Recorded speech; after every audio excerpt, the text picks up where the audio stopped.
오늘은 하이델베르크 요리문답 37문에서 39문까지 함께 공부하도록 하겠습니다. 양이 많죠? 37문, 전에는 한 문씩 하다가 이제는 세 문씩, 두 문씩 하다 보니까 양이 조금씩 늘어났습니다. 하나씩 하다 보면은 끝이 없을 것 같더라고요. 그래서 조금 시간이 걸리더라도 이렇게 정상적으로 이렇게 나가려고 합니다. 그러니까 잘 따라오시면 좋겠고, 또 시간은 제가 잘 지키잖아요. 그러니까 걱정 안 하셔도 된다고요. 네, 오늘 집에 갈 수 있을까 이런 고민 안 하셔도 됩니다. 우리 같이 37문부터 39문까지 같이 한번 읽어보겠습니다. 시작. 고난을 받으사라는 말로 당신은 무엇을 고백합니까? 그리스도는 이 세상에 사셨던 모든 기간에, 특히 생의 마지막 시기에 모든 인류의 죄에 대한 하나님의 진노를 자신의 몸과 영혼에 짊어지셨습니다. 그분은 유일한 화목 제물로 고난을 당함으로써 우리의 몸과 영혼을 영원한 저주로부터 구원하셨고, 우리를 위해 하나님의 은혜와 의와 영원한 생명을 얻으셨습니다. 38문. 그분은 왜 제사장, 재판장 본디오 빌라도 아래에서 고난을 받으셨습니까? 그리스도는 죄가 없지만 세상의 재판장에게 정죄를 받으셨으며, 이로써 우리에게 임할 하나님의 준엄한 심판에서 우리를 구원하셨습니다. 39문. 그리스도께서 십자가에 못 박히심은 달리 돌아가신 것보다 특별한 의미가 있습니까? 그렇습니다. 십자가 달린 자는 하나님께 저주를 받은 자이므로 그가 십자가에 달리심은 내게 임한 저주를 대신 받은 것이라고 나는 확신하게 됩니다. 오늘은 사도신경의 고백 중에 본디오 빌라도에게 고난을 받으사 십자가에 못 박혀 죽으시고 라고 하는 이 고백이 무슨 의미인지를 세 개로 나누어서 우리에게 설명을 하고 있습니다. 왜 고난 받으신 것이 무슨 의미인지, 또 본디오 빌라도가 재판장으로서 재판을 내린 것이 무슨 의미인지, 그리고 나무에 달려 십자가에서 죽으신 그 의미가 무엇인지에 대해서 말씀하고 있습니다. 사도신경은 몇 개로 나누어져 있다고 했습니까? 여러분들이 기억을 안 해야 제가 또 가르치는 맛이 있죠. 12단락으로 이렇게 나누어져 있다고 얘기를 했죠. 그런데 성부, 성자, 성령 이 삼위일체의 구조를 가지고 있다고 얘기했습니다. 그래서 이 사도신경은 성경의 요약이라고도 말할 수 있고, 여기에 성경의 모든 진리들이 담겨 있다고도 말할 수 있습니다. 우리가 예배를 드릴 때 휙 하고 그냥 아무 의미 없이 암송하고 지나가지만, 그것은 정말 의미를 알고 해야만 의미가 있는 것이지, 우리가 암송했다고 해서 구원받는 것이 아니라 그 내용을 분명하고 똑똑하게 알고 있어야 하는 것이죠. 그래서 하이델베르크 요리문답은 이제 십계명에 대해, 사도신경에 대해서 계속해서 가르치고 있습니다. 자, 그러면 사도신경의 고난을 받으사라는 고백은 그 문맥이 의미하는 바처럼 그리스도께서 그의 지상 생애의 끝부분에 겟세마네 동산에서 기도하시고 체포당하시고 십자가에 못 박혀 죽으신 그 고난의 과정을 묘사하는 것입니다. 이 페이지에. 그러나 그것만이 예수님이 당하신 고난이 아니라 하이델베르크 요리문답의 고백처럼 그분의 이 세상에 사셨던 모든 기간이 사실은 뭐라고요? 고난이었다. 그러니까 예수님이 고난을 받으셨다라고 하는 말의 의미는 단순히 겟세마네 동산에서 하나님 아버지 앞에 기도하시면서 십자가 지기 전에 당한 그 고난과 또 십자가의 죽음만을 의미하는 것이 아니라 그의 전 생애가 고난이다, 그렇게 지금 얘기를 하고 있습니다. 왜 그의 전 생애가 고난입니까? 예수님은 하나님이시죠. 성자 하나님이십니다. 창조주십니다. 그 창조주가 피조물의 몸을 입고 이 땅에 오는 것 자체가 고난이라고 말하고 있는 것이죠. 그것뿐만 아니라 그분은 겪지 않아도 되는, 우리 인간이 겪는 육체적인 고통, 질병의 고통, 여러 가지 인간적인 그 두려움과 고난 가운데 사셨기 때문에 그의 전 생애가 고난이다, 그렇게 얘기를 하고 있습니다. 그것뿐만 아니라 십자가에서 죽으심도 육체적인 고난과 고난일 뿐만 아니라 그의 영혼이 인간의 모든 죄의 짐을 지고 슬픔과 고난을 다 지고 가셨기에 그의 전 생애가 고난이다. 그렇게 지금 하이델베르크에서는 가르치고 있는 것입니다. 그러니까 고난을 받으셨다. 그 말은 단순히 우리가 생각할 때에 십자가에서 죽으신 고난만 생각하면 안 됩니다. 그분은 창조주로서 피조물을 입은 것 자체가 고난이고, 그가 태어나실 때 어디에서 태어났습니까? 마구간 말구이에서 가장 비천한 모습으로 오셨습니다. 그의 전 생애가 그런 삶을 살았다는 것을 지금 이 하이델베르크 요리 문답에서는 말씀하고 있다는 것입니다. 그 얘기가 지금 2페이지 중간까지 이야기입니다. 밑에서 두 번째 단락을 보면 무엇보다 일평생 중보적 죄의식을 가지고 사셨습니다. 사람들의 죄를 대신 짊어지고 십자가에 죽어야 한다는 사실을 예수님은 처음부터 알고 계셨습니다. 세례 요한에게 세례를 받으시는 것도 다 그런 의미에서 받으시는 것입니다. 그러니까 세례 요한에게 세례를 받았다고 하는 것은, 우리가 세례를 받은 것은 뭐죠? 우리의 죄가 사해지고 이제 예수 그리스도의 자녀가 되어졌다고 하는 증표로서 세례를 받지요. 그러나 예수님은 죄가 없으십니다. 죄가 없으심에도 불구하고 그분은 세례 요한에게 세례를 받으셨습니다. 그것은 무엇을 의미합니까? 우리의 모든 죄를 짊어지시는 자로서의 그 의미를 담고 있다는 것입니다.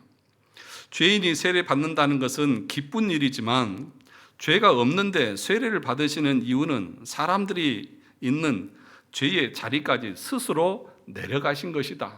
그래서 그분은 이 육체적인 그런 고난뿐만 아니라 영적인 그 고난까지도 평생에 지고 사셨다는 것을 말하는 것입니다.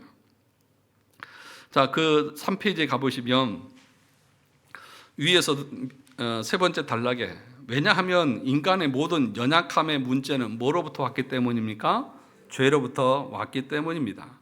그리고 죄 용서도 그냥 죄 사하는 권세가 있으니까 죄 용서를 선언하는 것이 아니라, 소자야 내 죄 사함을 받았느니라, 내 믿음이 너를 구원하였다 하시는 말씀 속에는 항상 그 죄를 대신 짊어지고 내가 널 대신해서 죽어주마라는 말이 포함되어져 있습니다.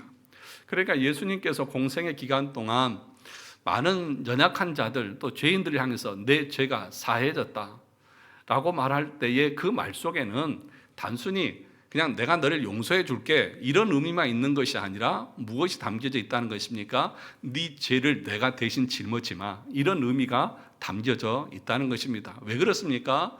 그분은 구속주이기 때문이죠. 그분이 우리의 모든 것을 짊어지시고 고난을 당함으로 우리가 구원을 얻기 때문이죠. 그러므로 예수님께서 내 죄가 사해졌다, 소자야 내 죄 사함을 받았느니라, 그 말은 그 당사자에게는 기쁜 일이고 구원의 감격일지 모르지만, 그것을 선언하시는 예수님에게는 그 모든 것은 내가 지고 짊어지고 가마라고 하는 의미가 담겨져 있기에, 그가 고난을 받으셨다라고 하는 말은 영적인 의미에서도 계속해서 그분은 고난의 삶을 사셨다는 것입니다. 그 밑에 보시면, 그래서 예수님의 등에는 항상 인류의 무거운 죄의 짐이 이미 지워져 있는 것입니다. 그리고 그 죄값을 치를 십자가가 늘 눈앞에 있는 것입니다. 이것이 그분이 일평생 가지신 중보적 죄의식입니다. 죄 없으신 예수님께서 사람들의 죄와 저주를 짊어지고 십자가 죽음을 기다리시는 생애를 사셨습니다. 사형수가 가장 고통스러운 순간은 사형이 집행되는 그 순간이 아니라 자기가 언제 죽는다는 것을 알게 되는 순간부터 죽기 직전까지가 오히려 더 고통스럽다고 말합니다. 그러니까 우리 주님은 일평생을 사시면서 자신이 십자가를 지고 죽어야 한다는 사실을 알고 사셨습니다. 그러니 그의 인생, 그의 평생이 얼마나 고통스럽고 고뇌가 가득 찬 생애였겠습니까? 그래서 예수님께서 마지막 겟세마네 동산에서 뭐라고 말합니까? 제자들을 향해서 나를 위해서 기도해달라 말할 때, 내가 심히 괴롭고 고통스럽고 죽을 지경이다, 그렇게 말씀하시는 것을 볼 수 있지 않습니까? 그러니까 평생 인간들의 모든 죄의 짐을 짊어지고 사셨고, 그 고난이, 그 죽음이 눈앞에 있는 것을 아셨을 때에 그분이 당하시는 고난이라고 하는 것은 우리가 생각하는 그 고난과는 차원이 다른 고난이라는 것입니다. 그 밑에 보시면 뿐만 아니라 인간성과 관련해서도 전체적으로 고난을 받으셨습니다. 예수님은 육체만 고생하신 것이 아니라 몸과 영혼 전체가 고난을 받으셨습니다. 예수님의 십자가 죽음의 고난은 육체의 고통만 있는 것이 아니라 더 비교할 수 없이 고통스러운 영적인 고난이었습니다. 이것이 일반 순교하고 예수님의 죽음과 다른 점입니다. 일반적으로 순교를 당할 때에 믿음을 통하여서 그 믿음 가운데 죽음을 당하는 사람들은 그 마지막이 어떻습니까? 두려워 벌벌 떨면서 죽습니까? 그렇지 않습니다. 초대교회의 원형 경기장에서 짐승의 먹이로 죽어갔던 그 사람들도 하나님을 찬양하면서 그 죽음을 맞이했습니다. 아버지 앞에 가는 그 기쁨이 그들에게 있었던 거죠. 스데반이 돌에 맞아 죽을 때에 스데반의 얼굴은 어땠습니까? 천사의 얼굴과 같이 빛났다고 했습니다. 그것이 일반적인 순교의 모습입니다. 그런데 반대로 우리 주님은 십자가를 앞에 두고 어떠세요? 아버지여, 할만하시거든 이 잔을 내게서 옮겨 주옵소서. 제자들을 향해서도 내가 심히 괴롭고 죽을 지경이다. 아니, 일반 인간들은 다 죽음을 맞이하면서 그렇게 기쁘고 환한 얼굴로 죽어가는데 왜 예수님은 그 죽음 앞에서 그렇게 벌벌 떠시냐는 것이죠. 왜 괴로움을 겪느냐는 것이죠. 그것은 예수님의 죽음과 우리 인간의 죽음은 차원이 다르기 때문에 그렇습니다. 인간들의 그 죽음은 예수 그리스도로 말미암아 구원 얻고 아버지 앞에 가는 영광스러운 죽음이 있지만 반대로 예수님의 죽음은 그 인간이 당해야 될 심판과 저주와 지옥의 그 고통을 자신의 몸으로 몸소 감당해야 되는 그 죽음이기에 예수님은 그렇게 고통스럽고 괴로워하셨습니다. 그래서 그 죽음 앞에 예수님 뭐라고 말씀하셨습니까? 아버지여, 어찌하여 나를 버리시나이까? 영적으로 버림당하는 그 고난, 아버지로부터 고개가 아버지의 얼굴이 자기에서 돌려지는 그 고난, 그것을 당하셨다는 거죠. 그 이유가 무엇입니까? 바로 저와 여러분들이 당해야 될 그 심판과 저주와 그 멸망의 고통을 자신의 전 생애를 통해서 다 감당하신 죽음이고 고난이라는 것을 말씀하고 있는 것입니다. 예수님은 그 4페이지 보시면 이것이 죽기보다 무서웠습니다. 우리는 그 고난이 얼마나 두려운 것인지 잘 모릅니다. 지옥의 고통이라는 것이 어떠한지 우리는 잘 모릅니다. 그러나 우리가 죽고 나면 그것이 얼마나 무서운 것인지 분명히 알게 되겠지요.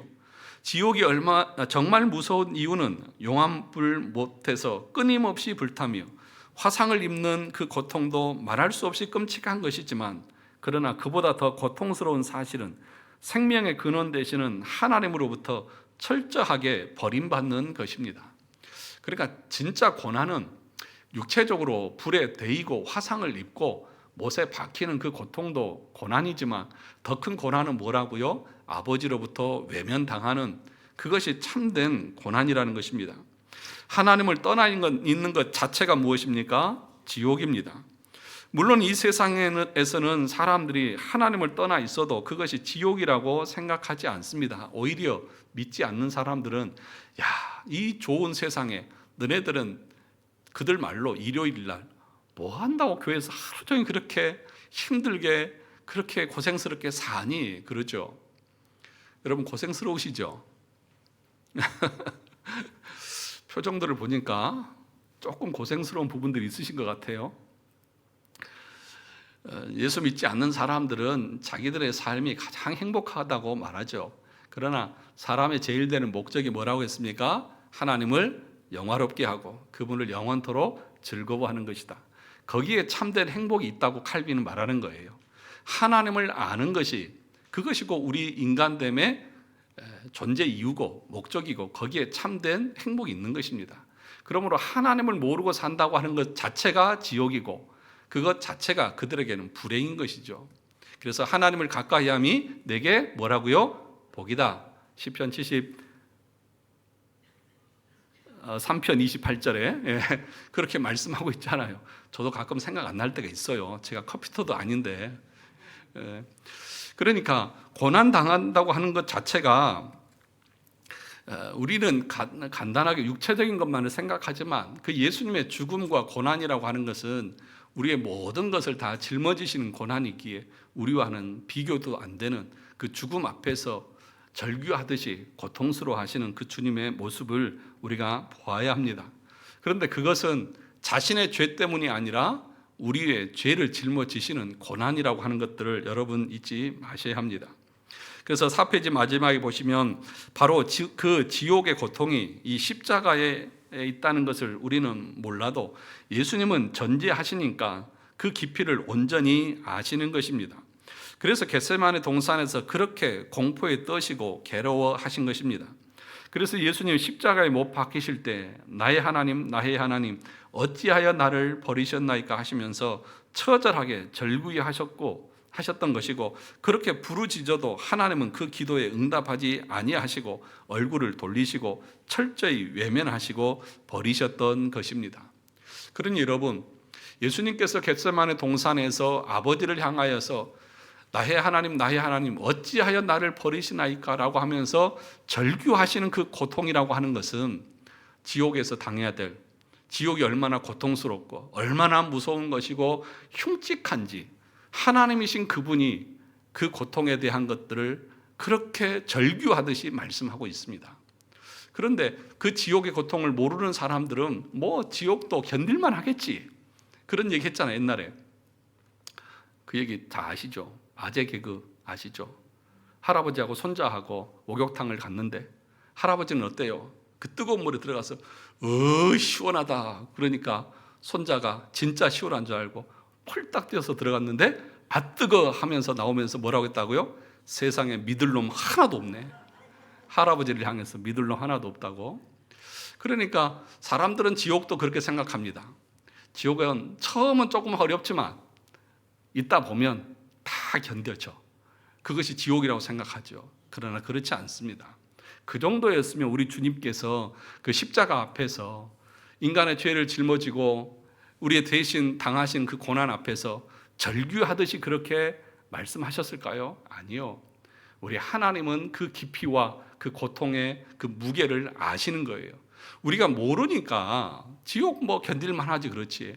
그러나 우리 주님이 그것을 감당하시면서 보이신 그 모습은 도저히 우리가 상상할 수 없는 고난이죠. 정말 궁금하신 분들은 한번 가보실래요? 그것처럼 미련한 것은 없는 겁니다. 5페이지 보시죠. 도리어 하나님께서는 그 예수를 저주하시고 자신의 진노로 그 영혼을 뭐 하셨습니까? 짓밟으셨습니다. 이것이 한편으로는 회심의 과정이다 그렇게 얘기합니다.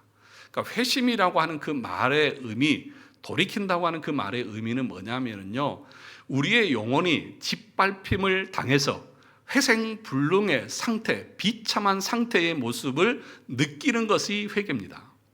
그러니까 오늘 아침에도 회개에 대해서 얘기했지만 여러분이 참된 회개, 생명에 이르는 회개를 했다고 하는 그 말의 의미는 뭐냐? 내 영혼이 말씀 앞에 짓밟힘을 당해서 그래서 회복이 불가능할 정도의 그 비참함과 비천함과 우리 예수님께서 지금 당하시는 그 지옥의 두려움과 공포 가운데에서 오직 주님밖에는 나에게 소망이 없습니다라고 하는 그 부르짖음 가운데 하나님을 향하여 십자가를 향하여 나아가는 그 모습이 회개의 참된 모습이다 그렇게 말하는 거예요. 그러니 여러분의 영혼들이 하나님의 말씀으로 짓밟힘을 당해서 내 양심이 짓밟힘을 당해서 내가 이렇게 살다가는 죽지, 고통당하지, 멸망당하지, 이 두려움 가운데에서 하나님을 향해서 돌이키고 죄에서 떠나고 하나님을 향해서 기쁨과 감사함으로 그 나라와 영광을 위해서 살려고 하는 의지가 여러분들에게 있느냐는 것이죠. 그것이 없다고 하면 참된 회심, 생명에 이르는 회개를 했다고 말할 수 없다는 거예요. 그것이 오늘 아침에 말씀드렸던 웨스턴 신앙 고백에서 제 15장 생명에 이르는 회개의 그 내용이었잖아요. 그러니까 그런 내용들을 여러분들이 공부하시고 그 과정을 여러분들이 겪으셔야 되고, 그것이 없다고 하면 하나님 앞에 기도해야죠. 그 회개의 은혜는 하나님이 베푸시는 거잖아요. 그러므로 하나님 앞에 기도하면서 내 자신의 영혼이 하나님 앞에 회심하고 그 중생과 칭의의 삶을 살기 위해서 애써야 하는 것입니다. 그러면 예수님이 왜 이런 고난을 당하셨습니까? 도대체 왜 전 생애 동안 그리고 몸과 영혼에 그리고 특별히 십자가에서 그 처참한 순환을 당하셨습니까? 그분이 고난을 즐기시는 분이십니까? 그럴 수 없습니다. 예수님도 십자가 지는 것을 죽기만큼 싫어하셨습니다. 그럼에도 같이 읽어볼까요? 자기를 부인하시고 십자가를 지신 것은 우리를 사랑하셔서 우리를 멸망에서 구원하시기 위해서 우리를 원수되었던 하나님과 화목하게 하기 위해 자신을 화목 제물로 하나님께 바치신 것입니다. 이것이 우리 주님이 당하신 고난의 의미라는 것입니다. 그래서 우리가 고난 받으셨다 그 고백을 할 때에 이런 내용들을 우리가 머릿속에 인지하면서 그 사도신경을 고백할 수 있어야 하는 것이죠. 그래서 하이델베르크 요리문답을 다시 보시면 그분은 유일한 뭘로요? 화목제물로 고난을 당함으로써 우리의 몸과 영혼을 영원한 저주로부터 구원하셨고 우리를 위해 하나님의 은혜와 의와 영원한 생명을 얻으셨습니다. 그러니까 고난을 당하셨다고 하는 것은 화목제물로 대신 죽으심을 의미하는 것입니다. 요한일서 2장 2절 또 4장 10절 로마서 3장 25절 다 뭐라고 말씀하냐면 화목제물이 되셨다. 왜냐? 우리의 죄를 위해서 또 그리고 우리가 그 죄에서 돌이켜서 하나님의 의와 거룩과 생명을 향해서 살게 하기 위해서 그러셨다는 것입니다. 그래서 화목제물이라고 하는 말은 힐라스모스라고 하는 단어인데 무슨 뜻이에요? 진정시키셨다. 진정시키는 수단, 달래는 수단. 그러니까 죄에 대해서 하나님은 진노하시죠. 그죠? 죄에 대해서 하나님은 분노하십니다. 그리고 그것에 대해서 반드시 심판하십니다. 그런데 예수 그리스도께서 화목 제물이 되셨다고 하는 것은 그 하나님의 진노를 자신의 몸을 들이심으로 진정시키시고 달래는 수단으로 자신을 들이셨다. 그러므로 그 진노가 우리에게 쏟아지지 않고 그리스도에게 쏟아져서 우리가 하나님의 심판대 앞에서 설 수 있는 거예요. 그래서 누구도 그리스도의 그 의를 덧입지 않고는 그 하나님의 진노와 그 무서운 심판을 진정시킬 수 없고 그 앞에 누구도 설 수 없습니다. 그러므로 우리의 이 사도신경에서 고백하는 이 고백은 무엇보다도 중요한 것입니다. 그러면 두 번째, 본디오 빌라도에게 고난을 받으셨다. 이 말의 의미가 무엇입니까? 빌라도의 죽일 놈. 빌라도 때문에 예수님이 죽으셨습니까? 어찌 보면 유대인들이 예수님을 넘겼죠.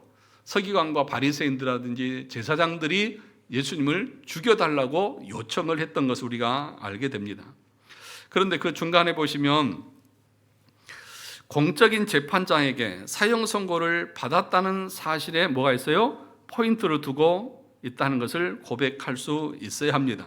그러니까 왜 예수님께서 빌라도에게 고난을 받으셨느냐?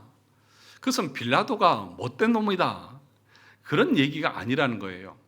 빌라도가 이 세상에서 공적인 재판장으로서 예수님을 심판하고 재단을 했다는 것입니다. 여러분, 빌라도가 예수님을 처음 만났을 때에 예수님을 구해 주려고 했습니까? 아니면 죽이려고 했습니까? 구해 주려고 했죠.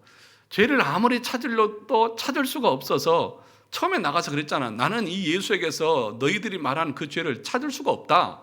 그러니까 유대인들이 어떻게 해요? 막 소요를 하고 밀란을 일으키려고 그러고 이 예수를 죽이지 않으면 당신은 가이사의 충신이 아닙니다. 그러니까 무죄 선언을 하고 나서 또 뭘 선언해요? 사형 선고를 합니다.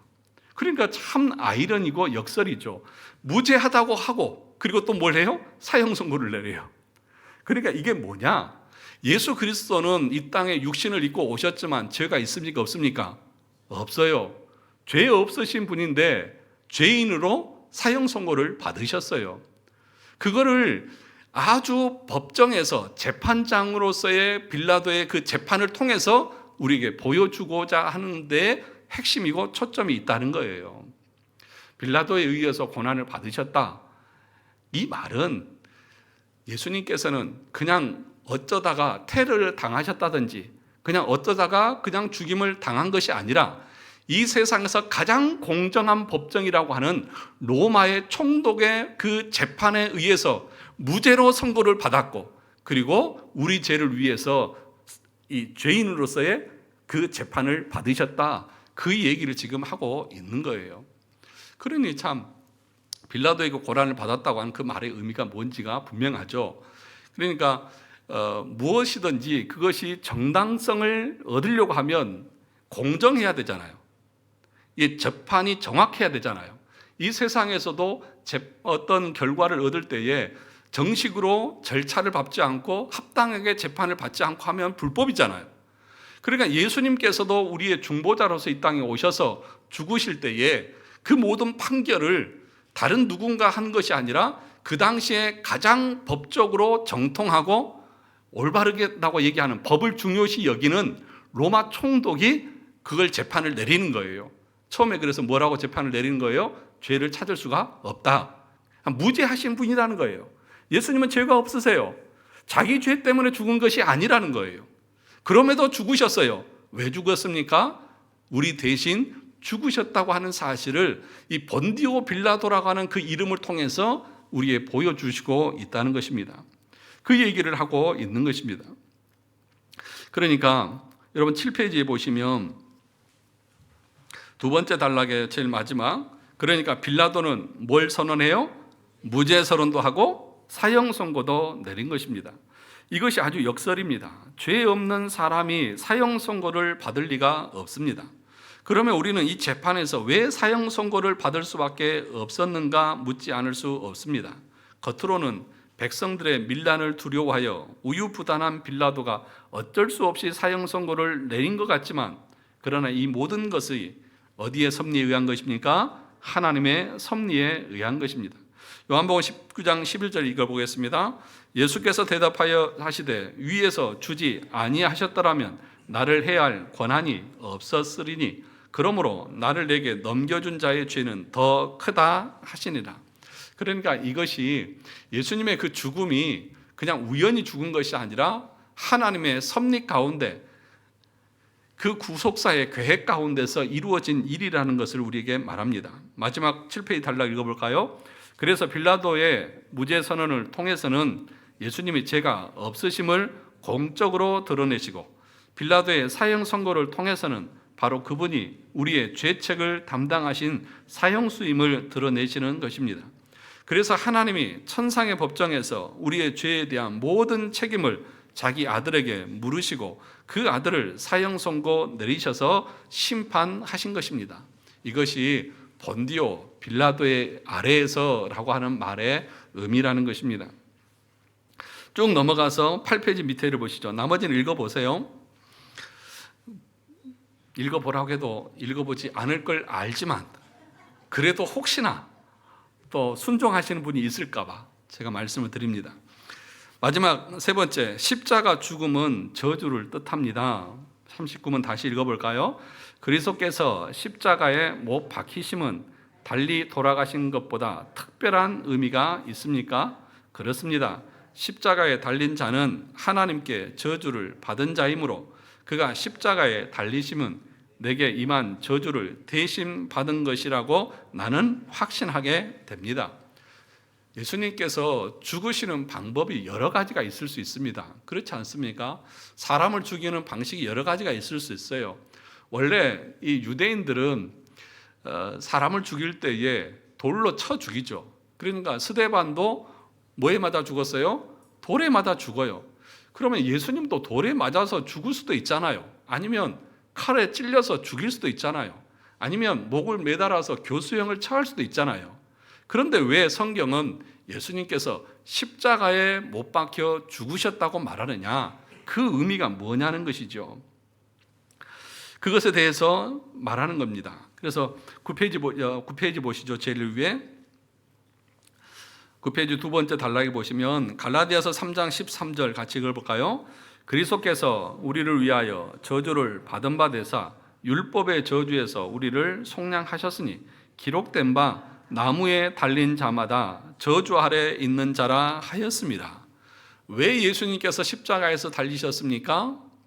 우리를 위한 저주를 담당하셨다고 하는 것들을 우리에게 가르쳐 주기 위해서 그렇다는 것입니다. 그래서 신명기 21장 22절 23절 보시죠. 그러니까 이 갈라디아서가 신명기 21장을 인용해서 바울이 말하고 있는 건데 같이 보실래요? 사람이 만일 죽을 죄를 범함으로 내가 그를 죽여 나무 위에 달거든 그 시체를 나무 위에 밤새도록 두지 말고 그날에 장사하여 내 하나님 여호와께서 내게 기업으로 주시는 땅을 더럽히지 말라. 나무에 달린 자는 하나님께 저주를 받았습니다. 구약의 율법에 의하면 일반적으로 사형시킬 때 보통은 뭘 쳐서요? 돌로 쳐서 죽입니다. 그리고 나무에 매답니다. 이것은 두 가지 의미가 있습니다. 첫째는 뭐냐 하면 그 죄에 대한 두려움을 갖게 합니다. 죄에 대해서 심판하시는 그 두려움입니다. 그런데 우리 인간은 육신의 어떤 죽음밖에, 육신을 처벌하는 일밖에 할 수 없습니다. 영혼에 대해서 우리가 처벌할 수 있습니까? 없습니까? 없습니다. 그래서 그 죽은 시체를 매 달아놓고 뭐라고 말하는 거냐 하면 하나님, 우리는 이 죄인에 대해서 육을 심판할 수밖에 없습니다. 그러니 하나님께서 이 죽은 자의 영혼을 심판해 주십시오. 그래서 그 죄인을 나무에 매다는 것입니다. 그 말이 나무에 달린 자마다 누구에게 저주를 받았다? 하나님께 저주를 받았다. 그런 의미인 거예요. 그러니까 우리는 육신적인 죄밖에, 육신적인 형벌밖에 못해요. 그런데 하나님께서는 우리의 영혼을 심판하십니다. 그것의 의미로서 나무에 달려서 죽었다. 그렇게 고백하고 있는 거예요. 그러니까 우리가 당해야 될 그 저주, 하나님으로부터 받아야 할 그 저주와 심판을 대신 당하셨다고 하는 것을 보여주시는 거예요. 그리고 그래서 우리는 십자가에 못 박혀 죽으셨습니다라고 하는 그 말을 할 때에 내가 당해야 될 육체의 죽음과 내가 하나님 앞에서 당해야 될 영혼의 심판을 우리 주님께서 대신 당하셨음을 저는 믿고 확신하고 고백합니다. 그 의미가 이 고백 속에 담겨 있는 것입니다. 그러니 여러분 생각해 보세요. 이 하나의 단락에서 얼마나 많은 성경의 구원의 역사들을 우리에게 가르쳐 주고 있습니까? 근데 이 모든 내용들이 단순히 만들어낸 이야기가 아니라 성경의 모든 구절들에 근거하고 있다는 것을 여러분 하이델베르그 요리문답 그 책을 보시면 이 문장에 대한 성경 구절이 쭉 나와 있잖아요. 집에 다 모셔놓고 있죠. 먼지 풀풀 쌓여 있죠. 들추어도 안 보시고 있죠. 아마 이제 지금쯤 됐으면 그게 어디 있는지도 모르신 분이 있을 거예요. 찾아오라고 그러면 아마 온 집안을 뒤져야 되실 분이 있을지 모르는데 항상 옆에다 두시고 계속해서 보시고 성경 구절도 찾아보시고 그렇게 하시기를 바랍니다. 그렇게 하지 않는 자에게는 저주가 임할지어다. 여러분, 이 말은 제가 웃으면서 하는 얘기지만 실제 그런 거예요. 하나님의 말씀을 멀리하는 자는 저주가 임해요. 그렇지 않습니까? 하나님을 모르고 자기 마음대로 살다 보면 저주가 임하는 거죠. 하나님을 가까이 하는 것이 복이고 그 말씀을 통해서 그 의미를 알고 그 과정 가운데 살아가는 것이 참된 복이에요. 그러니까 여러분들이 이런 교리적인 공부를 하고 나서 그렇다더라 이렇게만 하면 아무 의미 없습니다. 이것이 여러분들의 고백이 되고 그것이 여러분의 삶을 변화시키고 여러분의 가치관과 삶의 목적을 바꿀 수 있어야 그것이 복음의 능력이고 의미가 있는 거지. 이거 이렇게 공부하고 나서 제멋대로 살아가면 아무 의미 없는 거죠. 그래서 말합니다. 교리를 배우는 것은 단순히 지식이 아니라 그의 삶이 변하는 것입니다. 삶이 변하지 않는 교리 교육은 아무 의미 없습니다. 그런데 성경은 뭐라고 말하느냐? 교리를 알아야 삶이 변한다고 말합니다. 가르침이 있어야 변하는 거예요. 그러니까 그런 가르침을 가르쳐주지 않는 교회를 100번 다녀도 여러분 삶 변하지 않습니다. 여전히 내 육신의 소욕을 쫓아서 살다가 망하는 거예요. 그러니까 배우지 않으면, 지식이 없으면 망합니다. 우리 수요일마다 호세아서를 공부하지 않습니까? 4장 1절, 4장 6절 이스라엘 백성들이 망한 이유가 뭐라고요? 하나님을 아는 지식이 없어서 내 백성이 나를 아는 지식을 버렸으므로 너희들이 망했다. 그렇게 말하잖아요. 그 말은 지식을 들어요. 이 유대인들이 하나님을 모르는 사람이 아니잖아요. 그런데 머리로만 알지 그 삶을 살지 않는 거예요. 그게 버린 거예요. 그러니까 지식이 없다 그 얘기가 아니에요. 여러분들도 교리를 공부했어요. 그런데 여러분들도 지식을 버릴 수 있어요. 하나님을 버릴 수 있어요. 왜요? 어떻게 해요? 그대로 안 사는 거죠. 그건 버리는 거죠. 그 가치가 없다는 거잖아요. 그러니까 여러분들 오후 예배 시간에 이런 가르침을 받고 나서 그냥 여러분 소견에 옳은 대로 살면 여러분도 똑같이 지식이 없는 거예요. 그래서 망하는 거예요. 그래서 유대인들이 그렇게 음란하고 방탕하고 세상을 살아가면서 살다가 결국에는 하나님의 심판을 받잖아요. 그러니까 이런 가르침들이 여러분들이 그냥 귀로만 듣지 마시고 삶으로 변화시켜야죠. 자, 10페이지 보겠습니다. 실제로 구약의 수많은 의로운 백성들과 선지자들이 순교를 당했지만 나무에 달리지는 않았습니다. 물론 나무에 달리고 십자가형을 하는 것은 이게 로마의 처형 방식이었어요. 그러니까 변방이었을 때부터 로마가 행했던 그런 십자가형이었습니다. 그런데 오늘 성경에서는 그것을 분명하게 의미를 부여해서 우리에게 가르치는 것이죠. 자, 쭉 밑으로 내려가시면 10페이지 마지막 단락 보겠습니다. 그리고 예수님은 정말 십자가에서 처형 당하셨습니다. 그리고 그것은 신명기 말씀대로 그리고 유대인들의 보편적인 인식대로 명백하게 하나님의 저주를 받은 죽음이었습니다. 그러나 그 저주는 갈라디아서처럼 그분이 저주받을 짓을 한 것에 대한 저주가 아니라 그분은 의로우신데 우리의 죄를 짊어지심으로써 우리의 죄에 대한 하나님의 저주를 대신 담당하신 것입니다. 그러므로 우리는 그분이 우리를 대신하여 죽으셨을 뿐만 아니라 더욱이 다른 방법이 아닌 십자가에 못 박혀서 죽으셨다는 사실을 통해 그분이 우리의 저주를 대신 담당하셨음을 확실히 깨달아 알게 되는 것입니다. 그러면 여러분 이제 11페이지에 가서 보시면 그러면 그걸 깨달았으면 우리의 삶은 어떻게 달라져야 합니까? 이제는 우리가 사는 것은 나 자신을 위해서 사는 것이 아니라 나를 구원하신 누구를 위해서 사는 거예요? 우리 주님을 위해서 사는 것입니다. 죄의 종이었던 우리가 이제는 의의 종이 되어졌고 주님의 종이 되어졌습니다. 종이라고 하는 것은 주인의 명령대로 행하는 것입니다. 그것이 종입니다. 그러므로 여러분들의 주인이 참으로 주님이시라고 하면 주님의 말씀에 순종하려고 하는 그 의지적 결단과 노력과 죄와 싸우는 그 싸움이 평생 우리 앞에 있어야 하는 것입니다. 그것이 하나님의 말씀을 알고 살아가는 사람들의 삶의 모습이라는 것입니다. 그래서 바울도 말했잖아요. 갈라디아서 5장 24절에 그리스도 예수의 사람들은 무엇과 함께? 육체와 함께 그 정욕과 탐심을 뭐에 못 박았습니까? 십자가에 못 박았느니라. 죽였다는 거예요. 죽였다는 거예요. 이제는 내가 사는 것은 내가 이 세상에서 어떤 영광과 명예와 또 내 육신의 소욕을 이루기 위해서 사는 것이 아니라 하나님의 영광과 기쁨을 위해서 내 모든 것을 못 받고 사는 것입니다. 그래서 갈라디아서 2장 20절에서 바울이 뭐라고 말했습니까? 이제 내가 육체 가운데 사는 것은 나를 사랑하사 나를 위하여 자기 몸을 버리신 하나님의 아들을 믿는 믿음 안에서 사는 것이다.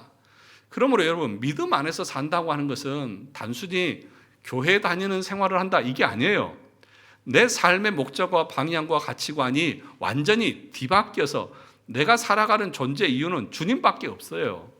주님을 위해서 사는 것밖에 없어요. 그것을 내 삶의 현장 속에서 보여주는 거예요. 그게 믿음으로 산다는 거예요. 그런데 삶은 없고 그냥 고백만 있으면 그것은 거짓말이다. 그건 거짓말이에요. 예. 거짓말쟁이들이 참 많아요. 주님 사랑합니다. 주님밖에 없습니다. 그냥 알랑방구 다 끼고 밖에 나가서는 자기 하고 싶은 대로 살아요. 거짓말쟁이들 같으니라고. 에이 거짓말쟁이 같으니라고. 우리 주님은 다 아세요. 마음 중심을 다 아세요. 그래서 하나님의 심판대 앞에 섰을 때요. 저는 여러분들에게 속죠. 여러분들 얼굴 보면 정말 신실해 보여요. 저는 그렇게 봅니다. 예. 그런데 우리 주님은 어떻게 보세요? 다 아세요. 그리고 또 누가 아느냐? 여러분이 아세요. 여러분의 양심이 다 기억하고 있어요. 그래서 양심은 우리 삶의 보초와 같다고 그래요. 그래서 칼빈은 뭐라고 말했냐면 우리의 양심은 하나님께서 우리에게 파송시킨 파출소와 같다고 말해요. 그래서 이 양심은 하나님의 심판대 앞에서 천명의 증인이다 그렇게 말해요. 생각해 보세요. 천명이 둘러서서 여러분들에 대해서 재판장이 물을 때에 여기서 말하고 저기서 말하고 천명이 나를 향해서 이 사람이 이런 일을 했고 저런 일을 했습니다. 그러면 여러분 반박할 수 있겠어요? 없다는 거예요. 그걸 누가 하느냐? 내 양심이 한다는 거예요. 그러니까 하나님 앞에 이 양심은요 다 고백해요. 다 말해요. 자기 스스로 다 고백해요. 그러니 여러분 누구를 속일 생각하지 마세요. 하나님 속일 생각하지 마세요. 그러니 내가 여기 나와서 이렇게 말을 하고 돌아서서 내 마음대로 사는 거 저는 모르죠. 여러분들이 밖에서 나가서 뭘 하고 어떤 생각을 사는지 모르죠. 그런데 누가 알아요? 여러분의 양심이 알잖아요. 하나님이 아시잖아요. 그러면요 그 앞에서는 누구도 반박할 수 없어요. 맞습니다. 뭘 처벌하시든지 저는 그대로 따르겠습니다. 그 말밖에 할 말이 없어요. 그러면 그 하나님께서 너는 지옥? 그러면 알겠습니다. 그럴 수밖에 없는 거예요. 그러니 여러분 우리의 신앙생활이라고 하는 것을 그렇게 이렇게 여유롭게 한가하게 그냥 대충 이 정도면 되겠지 아니에요. 날마다 우리의 신앙생활은 계속해서 죄와 싸우는 처절하게 피 흘리기까지 죄와 싸우는 그런 성화와 의를 향해서 나가야 돼요. 그것이 우리 앞에 놓여져 있는 삶이에요. 그것이 참으로 신앙을 고백하는 성도의 참된 실존이고 모습이라는 것입니다. 그 얘기를 지금 여기서 하고 있는 거예요.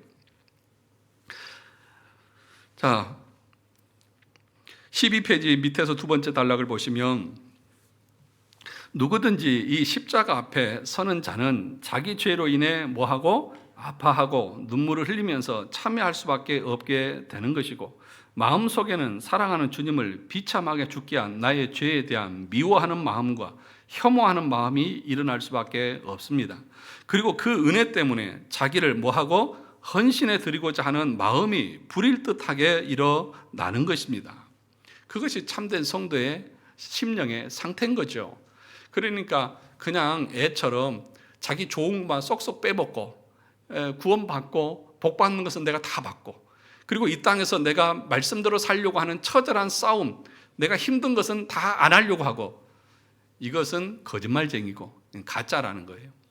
참된 회심과 회개의 모습은 그렇게 나타나는 것이 아니라는 것입니다. 자, 그 얘기를 조금 해놓았고요. 14페이지 보시면 오늘 우리가 읽은 성경 본문의 말씀인데 같이 한번 읽어볼까요? 14페이지 제일 위에 시작. 친히 나무에 달려 그 몸으로 우리 죄를 담당하셨으니 이는 우리로 죄에 대하여 뭐하고 죽고 의에 대하여 살게 하려 하심이라. 죄에 대하여는 뭐예요? 죽고 의에 대하여는 살게 하려 합니다. 의에 대하여 산다고 하는 것은 하나님의 말씀을 따라 살게 하게 함이고 칭의된 의롭게 된 그 삶을 향해서 성화의 삶을 살게 하기 위해서 우리를 위해서 대신 죽으셨다. 그 얘기를 하고 있는 것입니다. 그러므로 그 죽으심으로 말미암아 내가 구원받고 죄사함을 받았다고 하는 그 믿음의 고백이 있는 사람들은 죄에 거하지 않습니다. 죄를 짓는 그 과거의 죄에 계속 머물지 않는다는 거예요. 요한일서에서 말하는 하나님께로 난 자마다 죄를 짓지 않는다 이 말은 예수 믿으면 전혀 죄 짓지 않는다 이 얘기가 아니라고 말씀드렸죠. 현재형이에요. 과거에서부터 지은 그 죄를 계속해서 반복해서 짓지 않는다는 거예요. 그게 하나님께로부터 난 자의 모습이라는 거예요. 그러니까 과거에 죄의식 없이 지었던 그 죄가 이제 예수 안에서 보니까 죄였고 하나님이 싫어한 것이라고 하면 그걸 끊어내려고 하는 부단한 애씀과 노력이 있어야 돼요. 그게 쉽지는 않아요. 자꾸 실패하고 넘어지기도 해요. 그러나 다시 일어나서 그것을 다시 미워하고 혐오하는 그런 모습으로 나가면서 하나님의 기쁨이 되기 위해서 살아가는 그 삶의 그 의지와 결단들이 계속해서 드러난다는 거예요. 이게 믿음으로 사는 사람들의 모습이라는 것입니다. 저와 여러분들이 이런 모습으로 끝까지 주님의 나라 가는 그날까지 영적인 전쟁을 끝까지 잘 감당하는 우리 모두가 되시기를 주님의 이름으로 축원합니다.